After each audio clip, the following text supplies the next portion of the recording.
बहुत समय पहले की बात है। इस एक साहूकार के साथ बेटे और उनकी एक बहन हुआ करती थी। सभी सातों भाई अपनी बहन से बहुत प्यार करते थे, यहाँ तक कि वे पहले उसे खाना खिलाते थे और बाद में स्वयं खाना खाते थे। एक बार उनकी बहन ससुराल से मायके आई हुई थी। शाम को जब भाई अपना व्यापार व्यवसाय बंद करके घर आए तो उन्होंने देखा कि बहन भूख से व्याकुल थी। सभी भाई खाना खाने बैठे और अपनी बहन से भी आग्रह किया, लेकिन बहन ने बताया कि आज उसका करवा चौथ का निर्जला व्रत है। आज वह चंद्रमा को अर्घ्य देकर ही खाना खाएगी। चूँकि चंद्रमा अभी तक नहीं निकला है, इसलिए वह भूख प्यास से व्याकुल हो उठी है। सबसे छोटे भाई को अपनी बहन की हालत ऐसी देखी नहीं गई और वह दूर पीपल के पेड़ पर एक दीपक जलाकर छलनी की ओट में रख देता है।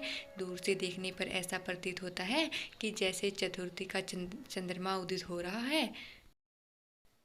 इसके बाद वह भाई अपनी बहन को बताता है कि चांद निकल आया है, तुम उसे अर्घ्य देने के बाद भोजन कर सकती हो। बहन खुशी के मारे सीढ़ियों पर चढ़कर चांद को देखती है, उसे अर्घ्य देकर खाना खाने के लिए बैठ जाती है। वह पहला टुकड़ा मुंह में डालती है तो छींक आ जाती है, दूसरा टुकड़ा डालती है तो उसमें बाल निकल आता है और जैसे ही तीसरा टुकड़ा मुंह में डालने की कोशिश करती है, उसे उसके पति की मृत्यु का समाचार मिलता है और वह बौखला जाती है।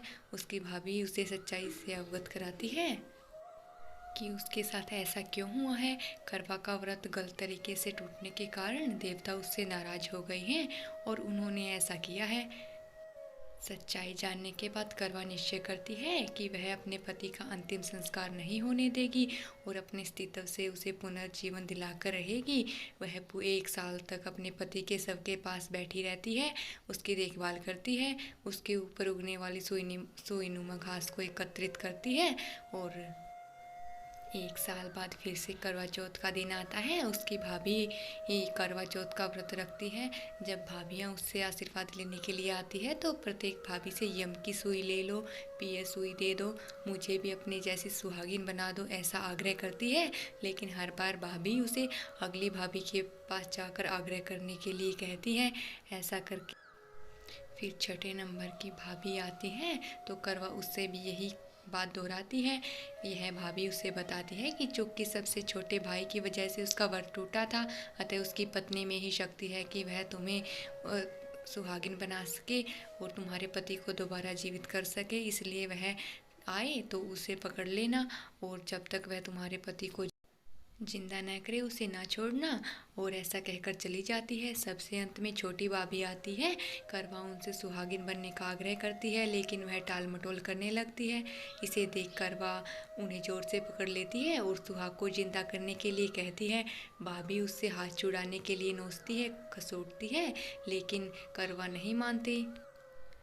अंत में भाभी का दिल पसीज जाता है और अपनी छोटी उंगली को चीरकर उसमें से अमृत उसके पति के मुंह में डाल देती है। करवा का पति तुरंत श्री गणेश कहता हुआ उठ बैठता है।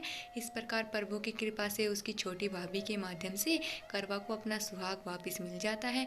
हे श्री गणेश, हे माँ गौरी, जिस प्रकार करवा को चिर सुहागन का वरदान आपसे मिला, वैसे ही सभी सुहागिनों को चिर सुहागिन रहे और माँ पार्वती की कृपा हमेशा उन पे और उनके पति पर बनी रहे।